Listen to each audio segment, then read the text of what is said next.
Hello everyone and welcome to Cineverse. तो आज के इस वीडियो में हम लोग बात करने वाले हैं एंड्रयू गारफील्ड की अमेजिंग स्पाइडरमैन 3 को लेकर जितनी भी पॉसिबिलिटीज हैं उन सब के बारे में कि आखिर ये मूवी क्यों बनेगी और इसकी स्टोरी क्या हो सकती है। तो बिना और टाइम वेस्ट किए चलिए वीडियो स्टार्ट करते हैं।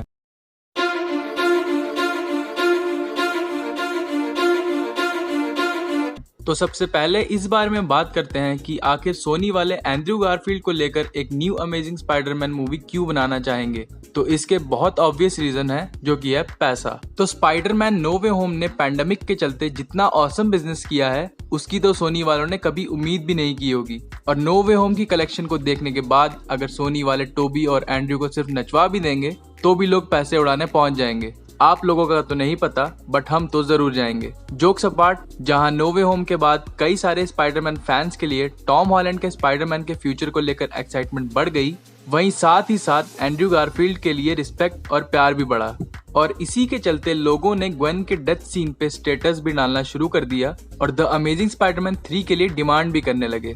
पर आयरनी तो ये है कि नो वे होम से पहले एंड्रयू के स्पाइडरमैन को वर्स्ट स्पाइडरमैन बुलाया जाता था, क्योंकि जब द अमेजिंग स्पाइडरमैन वाली मूवीज आई थी तब लोग टोबी की स्पाइडरमैन 4 की कैंसिलेशन को एक्सेप्ट नहीं कर पाए थे। और इससे पहले कि लोग एंड्रयू गारफील्ड को एज स्पाइडरमैन एक्सेप्ट कर पाते तभी टॉम हॉलैंड का स्पाइडरमैन एमसीयू में इंट्रोड्यूस हो गया और एंड्रयू के स्पाइडरमैन को वो अटेंशन नहीं मिली जो कि वो डिजर्व करता था। अब अगर इस बारे में बात करें कि अगर ये मूवी बनती है तो किस डायरेक्शन में प्रोग्रेस कर सकती है, तो इसकी दो पॉसिबिलिटीज हो सकती हैं। पहली ये कि सोनी वाले आराम से एंड्रयू गारफील्ड के स्पाइडरमैन को टॉम हार्डी के वेनम वाले यूनिवर्स में दिखा सकते हैं। मतलब ऐसा नहीं है कि आपको उसे वेनम वाले यूनिवर्स में भेजना पड़ेगा। वेनम मूवीज का बेस्ट पार्ट ये है कि वो न्यूयॉर्क में नहीं बल्कि सैन फ्रांसिस्को में टेक प्लेस करती हैं, जिसका मतलब ये है कि न्यूयॉर्क में जो कुछ भी हो रहा है उसके बारे में एडी ब्रॉक को कुछ नहीं पता।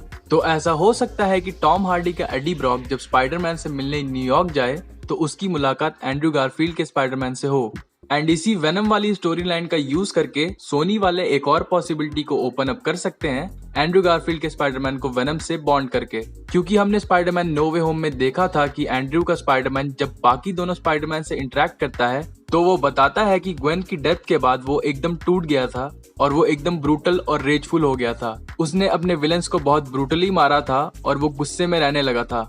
और शायद ऐसा हो सकता है कि जब एडी ब्रॉक वेनम के साथ इस स्पाइडरमैन से मिलने जाएगा तब वेनम ये नोटिस करेगा कि ये स्पाइडरमैन कितने गुस्से में है या कितना ज्यादा रेज्ड है। और क्योंकि एडी ब्रॉक हमेशा वेनम को होल्ड करता है किसी को भी जान से मारने से, तो वेनम को ऐसा लगेगा कि ये स्पाइडरमैन उसकी ये वाली जरूरत पूरी कर सकता है। तो शायद वेनम एडी ब्रॉक को छोड़कर स्पाइडरमैन से बॉन्ड कर ले, क्योंकि वेनम को यहाँ किसी को भी मारने के लिए खुली छूट मिल जाएगी। फिर इसके बाद दूसरी पॉसिबिलिटी ये हो सकती है कि सोनी वाले अमेजिंग स्पाइडरमैन की स्टोरी को उसी ट्रैक पर ला सकते हैं जहां पर इन लोगों ने इनिशियली सोचा था। अगर आपको नहीं पता तो हम आपको बता देते हैं कि डायरेक्टर मार्क वेब ने कुछ टाइम पहले ये रिवील किया था कि अमेजिंग स्पाइडरमैन 3 को लेकर ऑलरेडी प्लान्स बन चुके थे, लेकिन द अमेजिंग स्पाइडरमैन 2 के क्रिटिकली पुअर परफॉर्मेंस को देखकर सोनी वालों ने ये आइडिया स्क्रैप आउट कर दिया था। मार्क वेब ने ये भी बताया था कि उनके अकॉर्डिंग अमेजिंग स्पाइडरमैन 3 और भी ज्यादा ग्रैंड लेवल की मूवी होती, क्योंकि उसमें ये लोग नॉर्मन ऑसबॉर्न को वापस लेकर आते।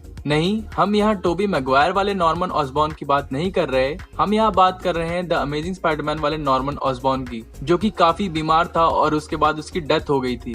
तो ये लोग बताते कि ऑस्कॉप वालों ने उसका सर काट के फ्रीज कर दिया है और द अमेजिंग स्पाइडरमैन 3 में वो एक न्यू बॉडी के साथ रिटर्न करता। और जब उसे ये पता चलता कि स्पाइडरमैन ने उसके बेटे हैरी ऑसबॉर्न के साथ बहुत बुरा किया है तो वो पीटर से बदला लेने के लिए निकल पड़ता। और इतना ही नहीं, नॉर्मन ऑसबॉर्न इसमें 5 अलग अलग विलन्स को असेंबल करता और इसी वजह से ये स्पाइडरमैन के फेमस विलन सिनिस्टर 6 कहलाते, जिसमें डॉक ऑक और प्रोबेबली वल्चर भी होता। और इस सब का एक छोटा सा ग्लिम्स हमने द अमेजिंग स्पाइडरमैन 2 के पोस्ट क्रेडिट सीन में देखा था, जब हैट पहने हुए एक आदमी को हमने एक वॉल्ट में जाते हुए देखा था और वहां पे उसको कई सारे वेपन्स मिलते हैं। तो ये सारा बेस एक्चुअली में सिनिस्टर 6 के लिए था, जिसको नॉर्मन ऑसबॉर्न लीड करता। और इस मूवी में हम लोग पीटर का बहुत ही अलग वर्जन देखते, क्योंकि वो एकदम शैटर्ड और रेजफुल हो चुका था। और अगर आप ये सोच रहे हो कि ये हैट वाला आदमी कौन था जिसकी शक्ल नहीं दिखाई गई है, तो आपको बता दें कि मार्वल कॉमिक्स में इसका नाम गुस्ताव फ्रियर्स होता है, जिसको द जेंटलमैन कह के बुलाया जाता है।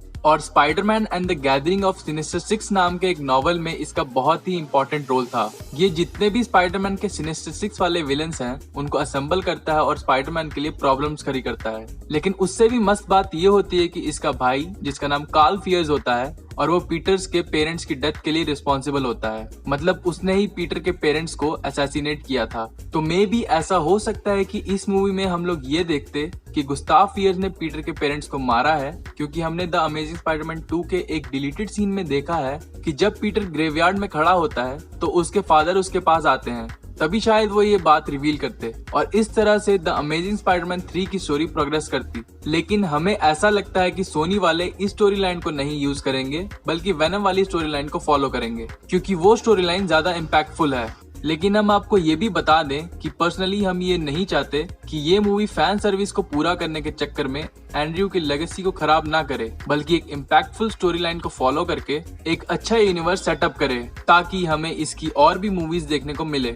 तो इस बारे में आप सबको क्या लगता है, हमें कमेंट्स में जरूर बताएं। लेकिन हाँ, एंड्रयू गारफील्ड की द अमेजिंग स्पाइडरमैन 3 हमें देखने को जरूर मिलेगी। इसका अनाउंसमेंट भले ही कुछ टाइम बाद सुनने को मिले और ये मूवी पता नहीं कब देखने को मिले, लेकिन देखने को जरूर मिलेगी।